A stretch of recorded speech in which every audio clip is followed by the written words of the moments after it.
Welcome to a Friday edition of Canucks Conversation. Irfaan Gaffar here, filling in for David Quadrelli alongside Harman Dial. It's another episode of Canucks Conversation brought to you by Bet365, coming to you from the remote Pacific Toyota dealer studio. Visit shoptoyota.ca or visit your local Pacific Toyota dealer today. Lots to talk about, lots happening. Plenty going on with this Vancouver Canucks team. Obviously, the final preseason game for the Vancouver Canucks as we head into the regular season. A pretty decent lineup as well when you look at it, Harm, for the two teams that will be going up against each other. A lot of regular NHLers. If you have preseason tickets, you're going to see the likes of, Leon Draisaitl, Connor McDavid, Ryan Nugent-Hopkins. They're all going to be playing for the Edmonton Oilers, but this is a Vancouver Canucks show, a Canucks Conversation show. So let's focus on the Vancouver Canucks. Immediately, when you look at it, what surprises you the most about this final dress rehearsal here, Harm? Yeah, a couple of immediate takeaways. First, which we'd seen, I believe, earlier in practice this week anyway, which, by the way, lines courtesy of Jeff Patterson out at Morning Skate. Archie Bains on the second line with Philip Hedl and Connor Garland. Again, I think it just emphasizes to me anyway that the organization still seems to believe in him and in his potential. He had 2 assists last game, which I thought that's the kind of performance Bains needs to show on a more consistent basis to become a full-time NHL player. Not just the point production, but it was how many plays and battles he was able to break up and win because of his foot speed. And then the second shorthanded goal showed some of that playmaking creativity that we've seen at the AHL level that hasn't yet translated to NHL regular season games. I'd like to see more of that from him. And when I look at that trio as a whole, there are a couple of things that stand out to me about them as a potential line. First, I think that line's going to have good speed.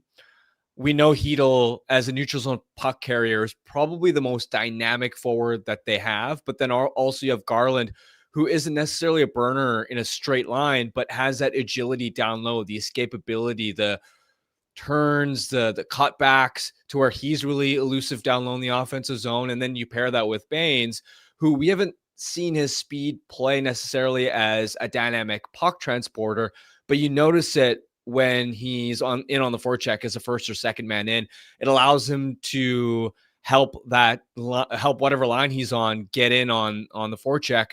My only concern there is I don't see a natural shooter / finisher on that line. Bains is a pass first guy. Garland is a pass first guy. Neither one of them is an average or better finisher at the NHL level. And then you have Hedl, who can create a lot of chances for himself and has playmaking chops as well. And yeah, he likes to shoot the puck, but he's not a high-end finisher on his own either. So to me, I'm curious to see how that line looks. And if Bains doesn't seize it, then I'd like to see Aatu Räty, who might ultimately not dress tonight. I'd like to see him get a chance on the wing with Garland and Hedl, because to me, he represents a big body net front finisher that can kind of fill the Dakota Joshua role that Garland had so much success with on the third line. We've seen Räty shot. It's been nasty in preseason on a couple of those goals. Plus, I think it's just massive having his faceoff ability in the lineup. He can take draws for Philip Hedl. Hedl's a career 41% guy in the faceoff circle.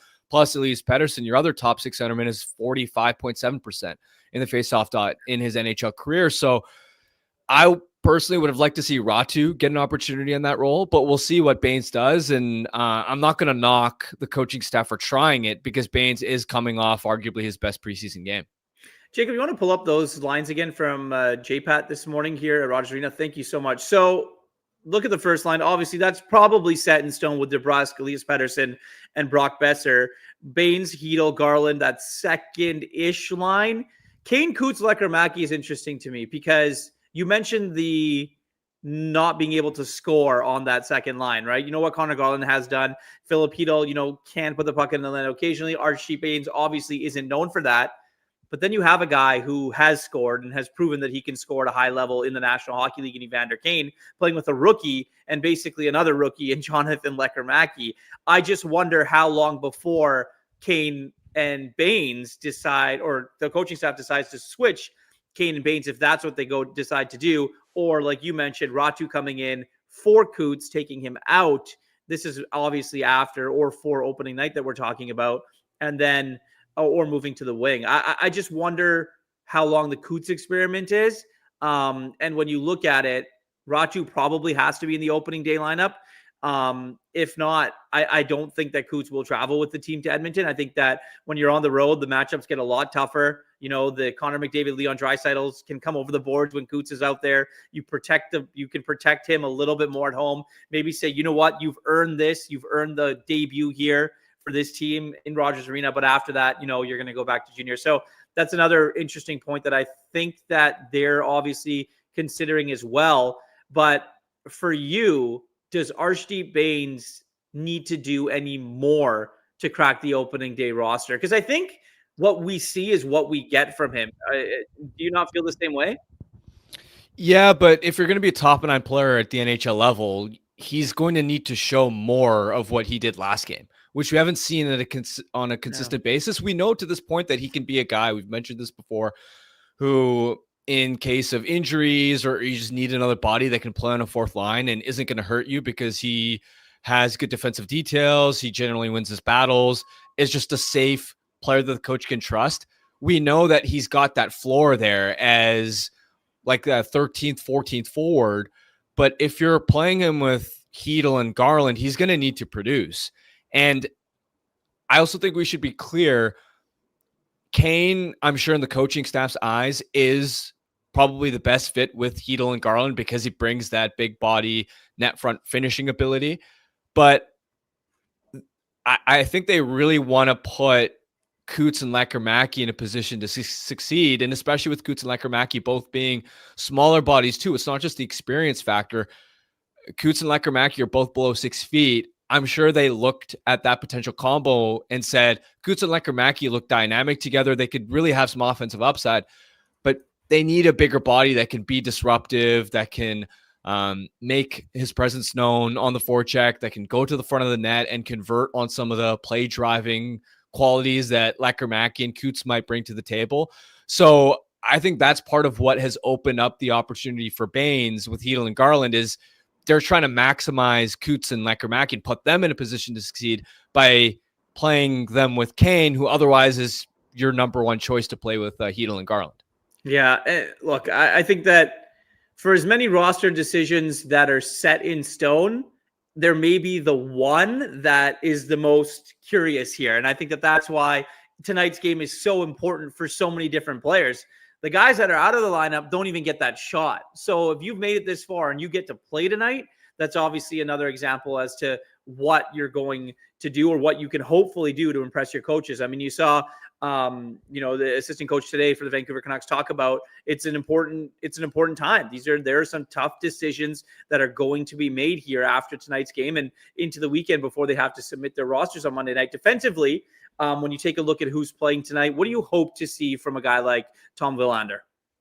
Well, I'll be honest. I'll be surprised if he cracks this opening night 23-man roster, just because Mancini has shown so much potential and promise, and he looks NHL ready to me. And then you've also got DPD, who played so well for you down the stretch and has already kind of established himself as being NHL capable as well. And Willander is the youngest of the three, I think would benefit the most from getting his feet wet in the American League, playing big minutes. We know Abbotsford has some injuries on the right side of the blue line. So allow him to go down there and play top pair minutes, play power play, play PK, and really hit the ground running right away, as opposed to a situation in Vancouver where he could be in and out of the press box. There's a lot of competition. He might have to be sheltered. So for me with Willander tonight, it's, yeah, you want to see him perform well, because that would then give you confidence that, okay, if and when injuries happen, that he can competently play NHL minutes. For you sort of have faith in that. But I'll be honest, I don't think there's a lot of pressure on him to prove much, because he really would benefit from more American League time. And really the back end, the roster decision there is going to be so fascinating, because they still have to decide whether they're going to go 14 forwards and 7 defensemen or 13 forwards and 8 defensemen. And really, this is, you can't even look at it from a just defenseman standpoint and just forward standpoint because of that reason. And because there are so many considerations related to waivers. And so the way I look at it, right, among the guys that are sort of still around, because Sasson is waivers exempt and because he hasn't clearly separated himself from Baines and Karlsson, even though he scored 2 goals in the preseason game, up until that point, it had been a pretty quiet preseason for him. I think because of the waiver exemption status, he's more likely to get sent down. Yep. You don't risk losing him. And P.O. Joseph, he hasn't been very good in the preseason, right? I think we all know that. He has been outplayed by both Mancini and DPD. But the fact of the matter is you need a veteran 7-8 defenseman that can sit in the press box for long stretches. You don't want one of your prospect defensemen doing that. And so if you go, let's say you go 14 forwards and 7 defensemen, keeping in mind that P.O. Joseph and Derek Forbort, who are both, I believe, nursing short-term sort of like day-to-day kind of knocks, but are expected to still be healthy. If you assume those 2 veterans are still on the roster and you're going 7 defensemen and 14D, at that point, you can only keep one of DPD, Mancini, and Willander on the opening that roster. So to me, the pressure tonight is more on DPD because Mancini has had a terrific preseason.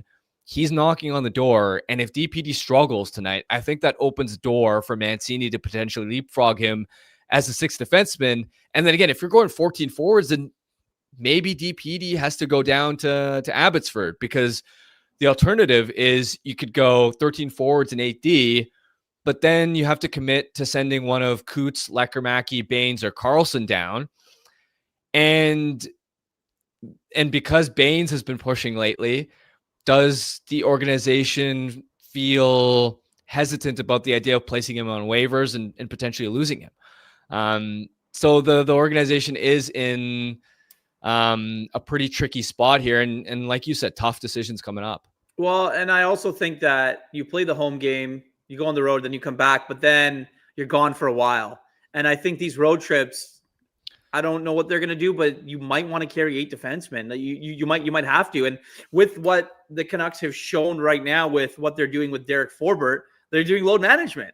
He might not play every game, and you're going to need 2 guys that are able to play every single night. You mentioned P.O. Joseph, a veteran guy who can sit in the press box, but he can jump in at any point. You want, the DPD and maybe Victor Mancini playing a little bit more consistently. But if you have a guy that needs to come in once every 5 or 6 games, then he's the guy. So you might have to carry more defensemen, more defensemen, especially on long road trips. Chat is absolutely lit right now. People are coming at me for my Yankees hat. We'll talk about that maybe a bit later, or you know what? We might just not, because I do like them. So if you do want to get involved in the chat, make sure you like and you subscribe. And we also have a super chat option. Now, our super chat charity partner this season is the BC Mental Health Foundation. You want to make sure your comment or question gets on the show, hit us up with the super chat. Proceeds from our super chat will go to the BC Mental Health Foundation, changing the face of mental health and addiction by supporting breakthrough in care, public understanding, research, and knowledge exchange. As we continue, I wanted to quickly jump in there to follow up on the Joseph note and related to Forbort, because I'm sure some Canucks fans,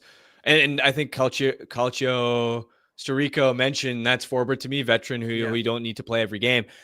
And that makes sense. But Joseph, to me, is a guy that you could park for the press box 10, 15 games in a row if you need to, and you can have that sort of work, as opposed to, is the coaching staff going to be comfortable with having both DPD and Mancini in the lineup at the same time to start the season? I don't know if they're ready to fully embrace that youth movement yet. And I think to start the season anyway, especially with Forbort playing well in last preseason game, I think Forbort's still penciled into your top 6. And if Forbort is penciled into your top 6, then it does put one of the young D in a position where they could be, rotating in and out of the press box. Yeah. As we continue our conversation, when it comes to the rosters and the decisions, we have to remind you about the Daily Faceoff Survivor Pool. It's officially live. And if you think you've got the hockey knowledge to go the distance, this one is for you. A lot of people in the chat on this show and on Rinkwide think that they've got the hockey knowledge. So why don't you get involved? It's a game of elimination, strategy, and a $2,500 grand prize for the last man standing. Here's how it works. Start with 2 lives. Each round, you pick one winner from the slate of NHL games. But here's the twist. You can only use each team twice throughout the entire contest. Get a pick wrong, that's one life gone. Lose twice, you're out. Peace. The pool runs just like until there's one person standing, and the winner takes home $2,500. So are you ready to outlast the rest? Sign up at dailyfaceoff.com. Hit the link in our show notes. May the best fan survive. Harm, let's bring up that the lineup again, Jacob, because this is obviously something that we're going to have to talk about for quite some time, and obviously something that management is going to strongly have to consider. To your point, what you talked about, Sasson and the waivers and players that need waivers, I don't think the Canucks are afraid of losing Archie Bains on waivers at all. I really don't. I think the reason why he is here is because he has done enough this far to make a case for himself. I also don't think that they're afraid of losing a guy like Linus Karlsson either. I think that if you look through the National Hockey League right now, you see the guys that are going on waivers. Every team has their own version of an Archie Bains. Every team right now has their own version of a Linus Karlsson, of a guy like a Max Sasson. So you probably know in the back of your mind that you can sneak these guys through waivers, whether it's on Saturday, whether it's on Sunday, or obviously Monday before you have to submit your roster. So that's kind of what I think about on waivers there. And I don't know if you agree. Like, you look at the teams that actually are combining their rosters right now. Canucks are 6 days away from their home opener. The Abbotsford Canucks training camp doesn't begin, they don't start their season until 21 days from now. So there's another whole training camp that has to happen, and teams that have to go through their AHL training camps as well. Yeah, it's you're right. Especially when you're submitting your final rosters, there are so many guys that land on the wire at the same time. It's just a chaotic mess. So you're right. Players that are sort of on the fringe often do end up passing, but we've also seen in the last few days that there have been there were 3 claims from yesterday's crop of players that ended up on waivers. I'd put it this way. If you're the Canucks and you feel confident that you can sneak a Karlsson or a Bains on waivers, then I think you would feel comfortable potentially then going 13 forwards and 8D, because then it would allow you to have both DPD and Mancini on the NHL roster. Yeah, and I think that that's probably what they want to do when you really look at it. I think that that's a decision that, when you look at it from a team that is going to be built on their defense and goaltending and take pride in that, you're going to want to carry guys that can come in and play and show every single night. As far as other guys that are playing tonight and roster decisions, what have you made of Braden Coots? I mean, look, there's a lot of talk about him, special young talent. Elias Pettersson talked about him the other day. He doesn't really seem like he's 18 or play like he's 18. He's mature beyond his years. It's what we usually hear with higher end draft picks that are making a name for themselves very early in training camp. So what have your early indications been of the young Braden Coots? It's funny because oftentimes with 18-year-olds, you would expect these loud flashes, these moments, but then on a shift-by-shift basis, when you're really zooming in on them, you maybe would expect their details to be a little bit raw in terms of positioning, winning battles, how they read the play, breakouts, just all these little things. And Coots has sort of been the opposite from the details perspective, which is what is so impressive, that the details on a shift-by-shift basis are what stand out so much. The fact that on D-zone breakouts, his first touch is really responsible, and that he is able to make those effective decisions under pressure rather than turn pucks over. He has been quietly really effective as a neutral zone puck transporter, and not necessarily doing the Filipino thing where he's dangling through guys and single-handedly creating rush chances, but playing with enough speed to drive the middle and then kick pucks out to the wing like he has when he was playing with Kiefer Sherwood, and those two developed some chemistry together. He has shown a knack for using his quickness and anticipation to win battles despite being at a bit of a physical disadvantage strength-wise. I think he's held his own in that regard better than I would have expected an undersized 18-year-old to do. He's been on the right side of pucks defensively. He's won key draws after icings when his line is tired and you're worried that, okay, if you lose the draw, could you get hemmed in defensively and get scored on? And then he's been able to pair that with some offensive flashes too. So it's the all around game, the two-way commitment that is so mature and is developed far beyond what you would expect from an 18-year-old. And now the next challenge is just showing that, okay, as the intensity ramps up and as NHL veterans go all out and start operating at 110%, can you not just survive, but then find a way to make an impact in a top 9 role, which is still a lot to ask for. And I think that that's probably the biggest thing. It's still a lot to ask for as an 18-year-old. Like, you have to be cut and above and beyond to make the roster and be there and go past 9 games. Like, there's a stark difference between a guy like Braden Coots and a guy like Easton Cowan, who probably is going to get 9 games and maybe more with the Toronto Maple Leafs. I think that that's, something that is going to happen for him. Coots is going to play in the NHL. He's proven that, he's putting in the work both on and off the ice. He's low maintenance for, one of the kids that's coming into the NHL. And, he's showing that he can play. Now, the grind of the season is long.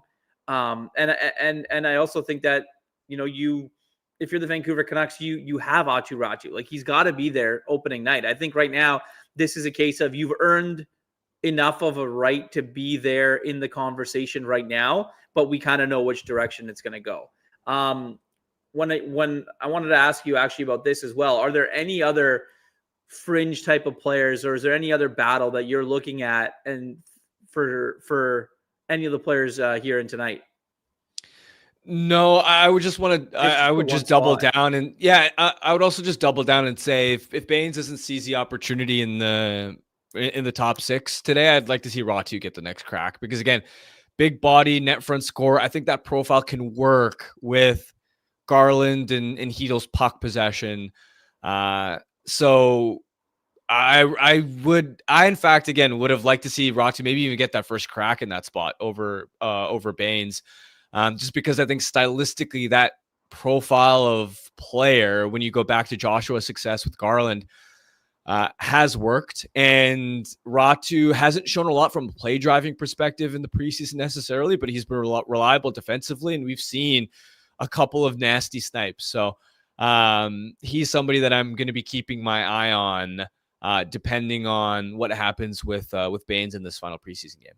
Why do you think that Evander Kane, it hasn't been in the top 6 yet? Or is that just kind of the way that it's because they don't need to put him there because they know what he can do? Well, it's what I referred to earlier. He probably would be their number 1 choice to play in the top 6. But when you're constructing lines, it's not just what's the best thing to do for this specific line. You have to think about all 4 lines and how do you maximize your success up and down the lineup. Not to mention, I think that rather than viewing it as like a second line and a third line, you've just got 2 middle 6 lines. I don't think that, put it this way, on paper, Heedle, Garland, and Baines on a good team would be a third line. And if Coots and Lecker-Mackey play up to their potential, then you would look at Coots, Lecker-Mackey, and Kane as a third line too. So really, you've got a top line led by Elias Pettersson, Brock Besser, and Jake DeBrusk, and then you've got 2 third lines, whether you want to call them 2 third lines or 2A, 2B. I would expect their, deployment, with the key caveat being Coots and Lecker-Mackey are going to have to play well. But if those 2 play well, you could see them playing relatively similar minutes. Not to mention, if there is a scenario where Coots and Lecker-Mackey, let's say late in a game, you want to shelter those guys if you're up a goal and you're protecting a lead, and you maybe limit their shifts a little bit, you can always double shift Evander Kane in Archie Baines' spot, to make sure that he gets that he's still getting second line caliber ice time. Yeah, and I think that Evander knows that as well. Plus, probably ends up on power play 1 at some point for a significant amount of time, does Evander Kane. So I don't think the coaching staff is too worried about that. But you're right. It's all about balancing out the lines. And that goes beyond the fact of what they have now. It speaks to the organizational depth, where on some teams you have 4 or 5 guys competing for one or two spots. And here it's just one or two guys for one spot. And I think that that's another thing where the Canucks have to go and look at it and see if they can go and make a move at some point to try and, get a little bit more depth. That's why you hear the Reichel rumors that the Canucks are in the mix or have some interest in this type of player, because it helps, feed their organizational depth. I wanted to change kind of subjects a little bit and talk about leadership on this team, because you've heard it a couple of times now, not only from Adam Foote, not only from Scott Young, but also from everyone else, that has kind of been in around the Canucks and has been speaking of how the leadership in this room is kind of different now. You know who the captain is. It's Quinn Hughes. Tyler Myers, obvious leader. Connor Garland, obviously a leader as well. But the leadership of Elias Pettersson has now come to the forefront of things that he's doing both on and off the ice. It's a step that he needs to take, right? When you've heard Jim Rutherford and Patrick Allvin in the past speak about Elias Pettersson getting back on track, and on multiple occasions last season when he was in the thick of struggling, they highlighted not just on the ice, but practice habits, stepping up as leader, being a complete sort of go-to franchise forward isn't just putting up points, right? And being a good two-way player. A franchise forward is also a player that other teammates in the locker room can look up to, who can step up in certain situations. And different players have different leadership styles. Pettersson's never going to be a rah-rah JT Miller style, like loud personality, but you can still lead in a quiet way by example. And it's encouraging to me that Foote has highlighted how he thinks PD has stepped up on that front. I think through camp and preseason as well, it's encouraging to me that he's looked legitimately engaged, right? Even in camp, when veterans can sort of pace themselves a little bit and coast, PD was battling. He was focused. He looked intentional. He never looked like he was taking a drill or any moment in camp for granted. I like to see that. And I also think, broadly speaking, whether you love him or are glad he's gone, JT Miller was a massive sort of leadership presence in that room. And with his departure, it leaves space for other guys to step up, and not just Elias Pettersson, but in camp. Transfer and I noticed that Phil Pronik during the one scrimmage that they had, he was legitimately playing mean hockey. He was stepping up and pinching. He was physical on guys, and not just the fringe players that were from Abbey and trying to compete, but against like Brock Besser, just like mixing it up with all these different guys. And we noticed that in the press box and went, I wonder how much of that is trying to replace some of that fiery edge and the competitiveness that a JT would bring to practices and on a day-to-day basis to the rink. It was really fascinating seeing Hronek step up in that capacity. And then one question I wanted to ask you as well is, we don't often mention Thatcher Demko that often when it comes to leadership group, just because we sort of view goaltenders a little bit differently compared to forwards and defensemen. But you're really well tapped into this kind of stuff. How influential do you think he is in that locker room? Because I think he's more important of a voice and personality than maybe we've discussed to this point. Well, I think he's not public about it, right? I think he goes about his business very quietly when it comes to doing stuff in the media, whether it comes to, being outspoken if he has to say something. But behind closed doors, he's definitely a leader on that team. He 100% is. He's, other than Elias Pettersson and Quinn Hughes, arguably their most important hockey player that they have on this roster. And he's a guy that has been through a lot of stuff over the last couple of years, right? And I think that he's a guy now that, he just got the extension, that weight is off his shoulders, but he also knows that, this team maybe has potential and he believes in it, but he's looking at himself and saying, okay, I got to be here for my guys. And I have to be healthy. I have to be able to go every second night. I'm going to have a break. Kevin is there. He's going to be able to, help me out and bail me out. But I got to lead by example here. I got to show them that I'm ready to go every single night. That's why very early on, you saw him come to Vancouver a little bit early and get some work in. You saw him going through his drills really early and going through those full workouts. He had a full uninterrupted summer, being able to work out and do everything that he wanted to do to get ready for this season. Last summer, obviously didn't. The summer before that, didn't as well. So he's a guy that's coming in motivated. And I think he's a guy that, is going to be leaned upon a little bit as well. And you mentioned the Filip Hronek thing. It's interesting because the fiery leadership is something that when you look at this roster, you kind of take a step back and say, who is that guy? It's probably not going to be Quinn Hughes. It's probably not going to be Tyler Myers. Connor Garland, he might yell or say some things, but there's going to be a guy that is a little bit more quiet, a little bit rough around the edges, and who fits that mold. It's interesting that you guys noticed that it was Filip Hronek. And if that is something that he's going to do, great. If he can get his guys motivated, get them playing at another level, that's great. We know he doesn't like dealing with the media. Perfect. But if you can do it and you can get your guys and teammates to listen and buy in to whatever message you're trying to send, and if they're all pulling in the same direction, that's the only thing you can hope for as a coaching staff. The other thing too is we've spent a lot of time talking about Quinn's future. This group should know that if they want to stay together, keep Quinn and all those guys in that locker room obviously love playing with him and are good friends with him off the ice as well, then they got to understand that they need to have a good season to maximize the odds of that. And I also go back to ahead of the 2023-24 season. I remember Quinn Hughes had a really interesting comment. This was, I think, around the start of preseason, where he sort of the gist of the message was, we were drafted to do things and we're not kids anymore. We've got to grow up and actually put results up on the board. And I just remember the vibe that camp and that preseason being more serious, being more locked in. And I think you could recognize as a core group, and I think Thatcher might have had some comments related to this as well, that if they didn't win that season, that core was going to get blown up. Mm-hmm. And they ultimately did have a good season, won the division, went to game 7 of round 2.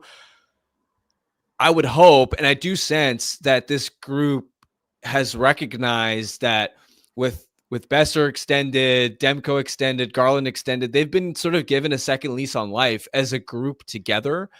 And you're not going to get many more opportunities to do that, especially with the uncertainty around Quinn's contract status.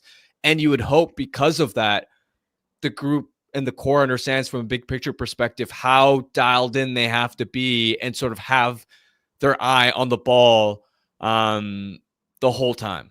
Yeah. And I think that coming into camp early, doing the captain skates a little bit early. I know Quinn had to go for the player media tour and all that. So he missed a couple of days of being able to skate with his guys a little bit earlier, but they were all here. Foot mentioned too. Yeah. It was the first time Pettersson's come back that early? Well, when they went and played golf and wherever it was. It was him, or that meeting that they had in the summer. It was him, Demko, Hughes that ended up playing golf. But like you mentioned, that Thatcher Demko, one of the guys that needed to be involved in that meeting with his head coach, or the head coach felt that was one of the leaders that I know I need to speak with. He didn't, and it wasn't, Tyler Myers didn't get invited to it. Connor Garland didn't get invited to it. It was Thatcher Demko, it was Elias Pettersson, it was Quinn Hughes, and those are the 3 most important players on this hockey team. Yeah. So the other effect too is we spent a lot of time with Pettersson focused on the on-ice performance and what do you want to see from him in terms of the shot and the skating speed and just the on-ice conviction that he plays with, the decisiveness. But now that he doesn't have to deal with a teammate that he clearly didn't get along with in JT Miller, and again, whether you think one person was to blame or the other, personally, I think both sort of played a part in that. But that's gone now. And so just as a human being, he's going to enjoy coming to the rink more on a day-to-day basis. And I think regardless of what job or career you have, when you like your colleagues, when you like your coworkers, when you have joy coming to work, that's a way different environment than one where you're dreading coming to work and you're just not enjoying things as much. So you're hoping that from a mental perspective, that can help reset him as well and help him break back out on the ice too. Let's get to our poll question, because I think it's a fascinating one. I mean, this entire conversation of roster spots is definitely a fascinating one. So our poll question here, on Canucks Conversation. It's presented to you by Greta. And hockey is back, baby.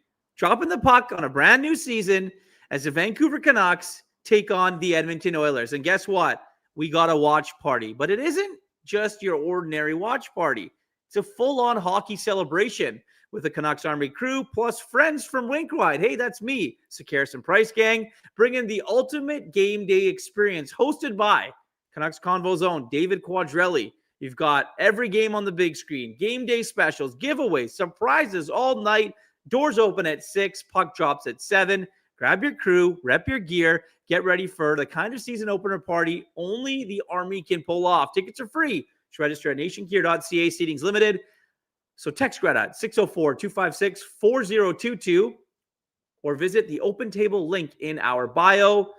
Quads thinks he's really good at arcade basketball. I'm calling him out right here on the show. I'm going to whoop his ass at arcade basketball at the viewing party on October 11th on that Saturday between 6 and 7, because then me and Jeff got to get back and do Rinkwide that night. But I'll be there. You'll be there. Harman. Should be a fun night. Let's get to our poll question now. Obviously, a presentation of Greta. If there is only one, who should be in the Canucks opening night lineup? Victor Mancini, DPD. And 65% of the people polled said that it was DPD. Now, let me ask you this, because you and I have had some conversations. You obviously talked to a lot of people about this. Why isn't DPD higher on that list? Like, what do you mean by not higher on or that so list? Why is DPD? Why do you think fans aren't as high on DPD, or sorry, on Victor Mancini as they are on DPD? I don't think it's that they're not as high on Mancini as they are on DPD, more so than it is DPD was far more consistent at the NHL level down the stretch last year.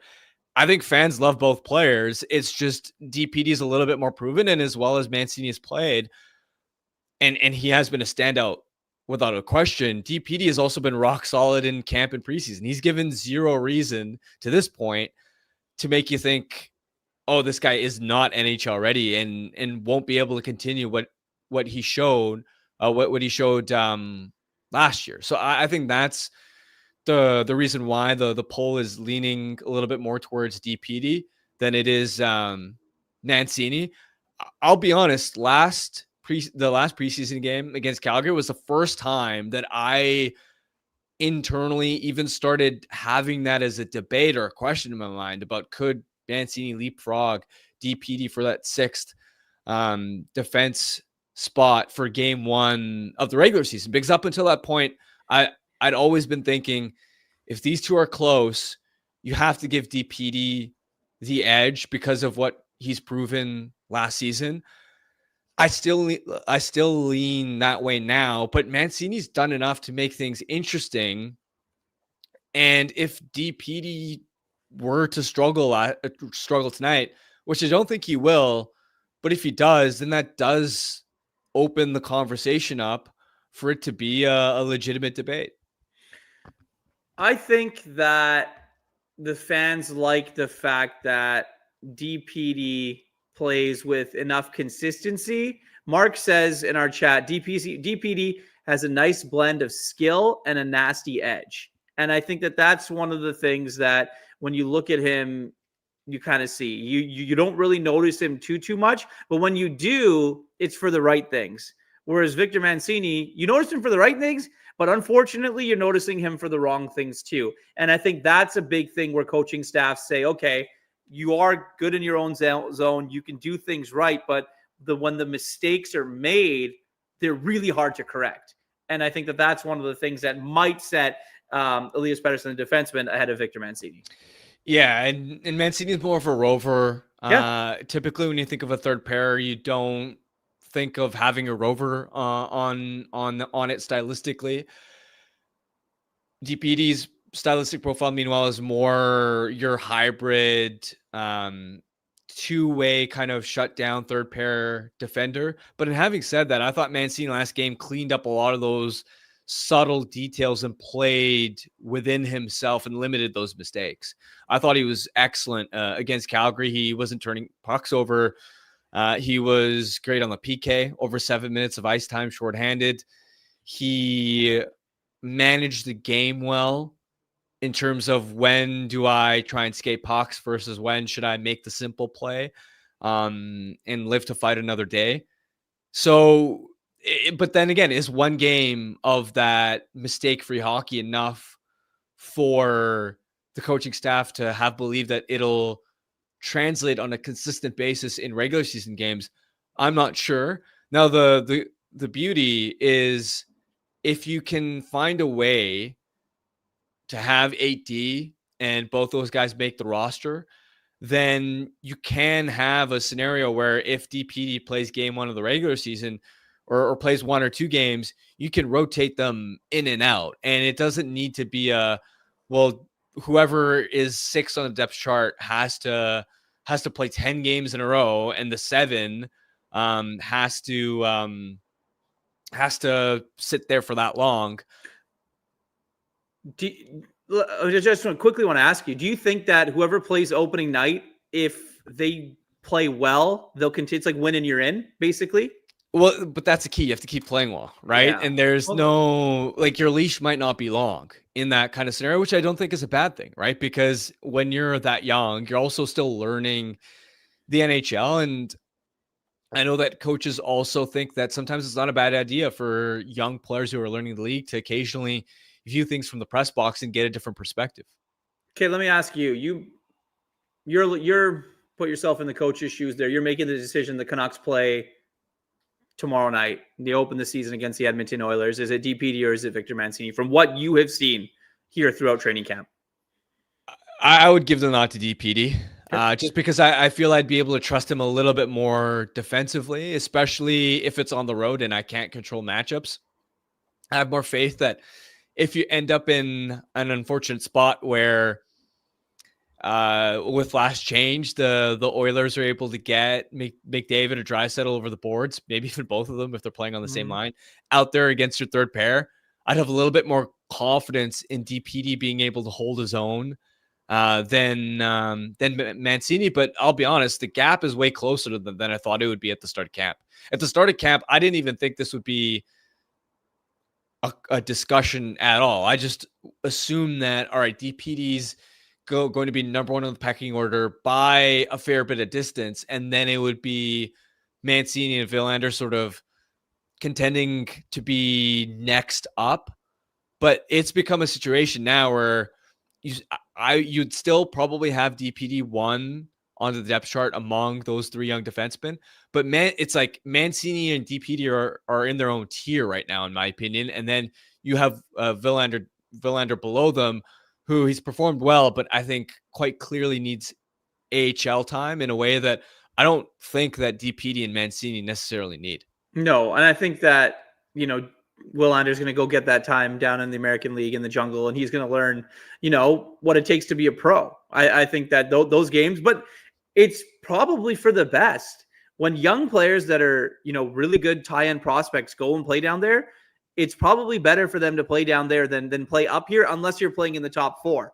Willander, as a 6th defenseman here, you're not going to utilize him for what you drafted him for. He's going to be a guy that when in the American League, he's going to play power play. He's going to play penalty kill. He's probably going to be in the top 4. He's going to play a lot of minutes every single night, and he's going to, earn his way back onto this NHL club when he eventually will make his debut at some point.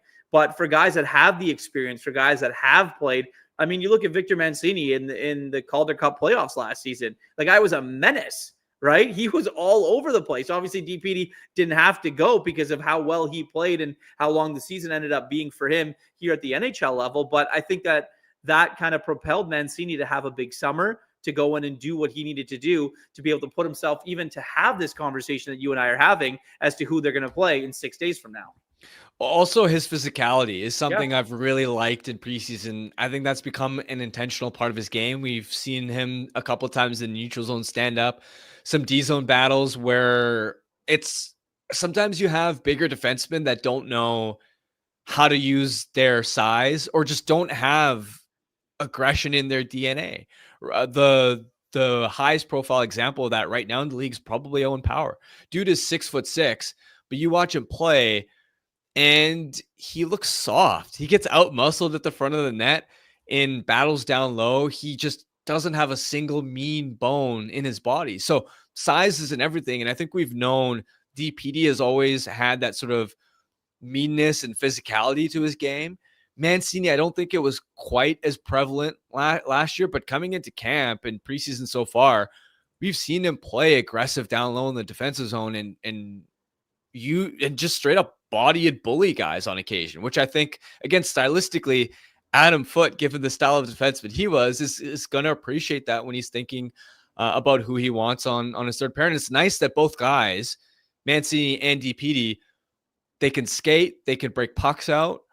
They have some secondary offensive upside, and then they also give you that sort of physicality as well. It's nice to have them check so many boxes and not just be one-dimensional players. All right, Harm, time to get to one of our favorite parts of the show. Love doing this part of the show when I'm with you. It's Anyone Else, presented by the Pacific Toyota dealers and the Toyota Prius plug-in hybrid. A no-compromise approach to electric vehicles that offers the best of both worlds. Drive up to 72 kilometers on one battery alone. Seamlessly transitions from electric mode to the gas engine for a combined range of 962 kilometers. No sacrifices when it comes to horsepower style, with its sleek and low, wide interior, sophisticated exterior, loaded with tech that's actually easy to use. Plug in to recharge at home or one of the over 2,000 public charging stations in BC alone. Now you can lease a 2025 Prius plug-in hybrid SE from $99 weekly at 3.49 APR for 60 months with $3,800 down, and includes a $3,000 discount. Visit shoptoyota.ca or your Pacific Toyota dealer today. Anyone else? Well, first let's get to our super chat from Jody Burleson. We're good at a center, or we are good at center with a question mark, until a 2C trade becomes available. You see Camp as a possible waiver pickup for a stopgap if guys can prove not ready tonight. Camp is obviously a victim of numbers game there. Calle Yarncroke's another guy that, his futures are kind of up in the air right now with the Toronto Maple Leafs. A 2C trade it's not realistic right now at this point in the season. Like, I know this is a pipe dream for a lot of Canucks fans and everyone, but in order to facilitate a trade like that, first of all, you have to find someone that you really like. And second of all, the other team has to be willing to get rid of them. And thirdly, you need to have the assets that the other team wants. And I don't think that the Canucks can pull off a trade like that. And on another thing is, there are not many teams looking to make moves like that right now, Harm. Yeah, 2C isn't going to happen now. No. It's maybe something you look at down the road. And honestly, you may get to a point where the best you can do is a 3C caliber guy, and more of a middle six, somebody to sort of push Hedl a little bit, and those become they're players that are similar in terms of overall ability, and maybe you just want more of a different stylistic fit than a Hedl. But the point being, I don't know, even if you try and swing a midseason trade, if you're going to get a legit contender quality 2C, it may just be another middle six centerman who fills into that 3C, and then it's maybe Hedl 2C on some nights, or your acquisition 2C on some nights. And I certainly don't see that being the case now. I think they're prepared to start with the center depth that they have. Obviously, fingers crossed that Hedl stays healthy. And honestly, if Pettersson can be a top 15 center in the league and Hedl stays healthy, you're fine at 1-2. You're fine at the 1-2 position. It's just how long can Hedl stay healthy? And will PD actually return to that level? Well, I think that's the biggest thing. As long as your 1C can play and stay as your 1C, I think you can be okay with it, with what you have right now. That's why there wasn't really a rush for them to do it. It's not for the lack of trying. I just don't think that there were moves out there to be made right now if you were the Vancouver Canucks. And sorry, I'm just going to interject because Jody kind of clarified in the chat here. I think the question was more like, are the Canucks good at center until a 2C trade becomes available? Okay. So, is and you guys have kind of gotten into this now. Like, is PD Heedle enough until a 2C becomes available? But then you guys also did mention there's a good chance a 2C won't become available. So it's very likely that, hey, even if they are or aren't good enough 1-2 right now, it's possible that that's all they're going to get. Well, and I think that they were fine with that. I think that when Adam Foote spoke, was it his introductory press conference when he said that they were fine with what they had at center? Yeah. And I think that, we have Mark Rivera saying that Coots is future 2C. Yes, very much so, could be. And organizationally, they probably hope for that. But he's 18 years old. That role isn't there right now. And going back to the window, right? He's got Elias Pettersson's 26 years old. Thatcher Demko's got 4 more years left. Who knows what the future is with Quinn Hughes? So if you want to make some noise, you got to make it pretty quick here if you're the Vancouver Canucks. Definitely. And for the camp part of that question, I don't think he's enough of an upgrade on Blueger to be worth a claim, especially at $2.4 million with 2 years of term left on his deal. I think a guy like, just spitballing, I'll just, for the sake of argument, just looking at their roster, I think a guy like Calle Jarnkrok, who has gotten paid out his signing bonus already, doesn't make that much money, this season, would be a good trade option if there was the opportunity, because who knows if he's even going to be their opening night, and obviously provides them that forward depth that they could need as well. Maybe I'm not the biggest Jarnkrok fan. I could see him being a better fit elsewhere, but he just hasn't been very productive offensively in recent times. He is versatile. He is good defensively. There was a time you'd rather have a Calle Jarnkrok or an Archie Baines in every single night. Well, I don't know. We'll see. It's TBD depending on what Baines /Carlson /Sasson do at the NHL level. But I want to see those guys. Sorry, I should rephrase those guys. I was going to see. I want to see those guys fail before I say, find external help. I don't want to see those guys fail. But the point being, I want to give them an opportunity until they prove that they can't do it, and then you can look to acquire depth elsewhere. Unless it's like, at least Reichel was intriguing to me because he was higher upside, he was younger, and with his draft pedigree and some of his production profile at the AHL level, you thought, okay, this guy has legit offensive upside.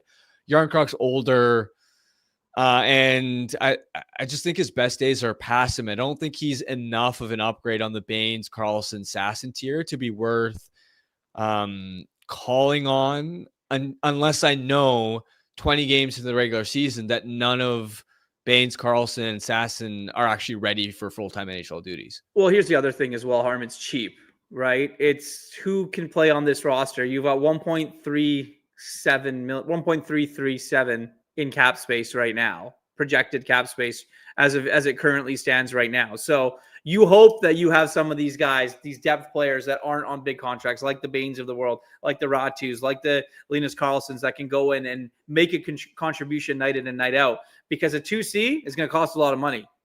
Some of these depth guys that have NHL experience, true NHL experience, some of them are making Dakota Joshua money. Some of them are making a little bit less. We haven't even started to even talk about what Kiefer Sherwood's going to want for his extension that he probably has to sign, or see what happens there, right? So there's a lot of conversations around this team that are happening. But as it goes right now, they got one more preseason game left. Everything's on the table now. It's going to be a big year for them. Johnny Canuck and anyone else. Oh, here's a big one. If the Canucks miss the playoffs, is Alvin cooked? He's got to be on the hot seat. He might be in trouble considering how much the season means. And they've been at the helm for a while now. I think he'd potentially be in trouble. What do you think? Yep. I think so as well. I think that when you look at this team, there's a guy on this roster that's getting paid a lot of money that's probably got the most pressure on him heading into a season than anyone else, and that's Elias Pettersson in the National Hockey League. Like, the amount of people that are going to microscopically watch Elias Pettersson's every single move from opening night until the end of the regular season is going to be nuts. just because of what we have seen, what we didn't see, what went on, what happened, and now everything you got, everything that you wanted now. So now's the time. It has to be now. And as far as Allvin goes, yeah, he might be one of the GMs that could be on the hottest of hot seats. There's a lot of moves that people thought were questionable moves. There were a lot of ways that this roster has been constructed that, you question the GM and obviously the president, but until this team proves them right or proves them wrong, who are we to sit here and say, is he absolutely cooked? I think on the hot seat is definitely a phrase that we can use, but as far as being totally cooked, I'm not entirely sure yet, but yeah. Well, it's their fourth full season at the helm. Yeah. Right. Their fifth season, if you count them taking over mid-season in the 2021-22 campaign, when Rutherford originally got hired in December. So I think that if you just look at it, I'm not saying this is going to happen at all. You lose Bo, you lose JT, and you lose Quinn. Like if that were to ever happen, like that, it's just pretty bad. Yeah. They just need the season to work. Yeah. It's as simple as that. And they made their bet on doubling down on this core, right? Re-signing Demko, Besser, Garland. They, ever since they've taken over, have largely wanted to maintain with this core rather than having a longer term view on a retool, right? Whereas, like, think about it. If they had retooled and gone in a different direction, obviously then the 23-24 division winning season doesn't happen. But bigger picture, if their focus when they first took over had been on accumulating assets, this would have been their fourth full season at the helm. A lot of the seeds that they planted then would have been paying off by now. And so I think it's a complex situation, because I also think it's pretty unlucky that the star center that they inherited in Elias Pettersson mysteriously fell off the map, and it's not really their fault. They're not held responsible for that. And if Petey had just been the player that he was when Jim Benning was here, then they would probably be a near lock to be a playoff team anyway. But I don't think they're blameless in this situation either. We could sit here and talk about this for hours, and it's something that we do. And obviously with the fans that interact in this show as well, it's obviously a hot button topic. Let's get to our last part of the show. One of my favorite parts, the Bet365 Bet of the Day. Presentation of Bet365. Whatever you bet, it's never ordinary at Bet365. Download the app, get in on the game. Use code NATION. Bet365 must be 19 plus to play. Please play responsibly. The Flames got absolutely worked by the Vancouver Canucks, and the Vancouver Canucks are playing pretty much their NHL team tonight. I like the Flames and I like the Canucks. Put them both together at plus 362. Well, Harm, no matter what happens, it's going to be great, because this is the last time we have to talk about preseason hockey. Then we get to play for keeps starting on Thursday night. The Vancouver Canucks taking on the Calgary Flames. It's been a pleasure to do this with you. Thank you to everyone who's watched, listened, tuned in. Make sure you like and subscribe. I'm on Rink Ride tonight with J-Pat. Make sure you tune in if you want. But Harm, thanks for this, as it was a pleasure filling in on Canucks Conversation. Canucks Conversation is live Monday through Friday, every weekday at 2 p.m. over on the Canucks Army YouTube channel. Make sure you like, subscribe, and interact in the YouTube live chat every day with us, folks.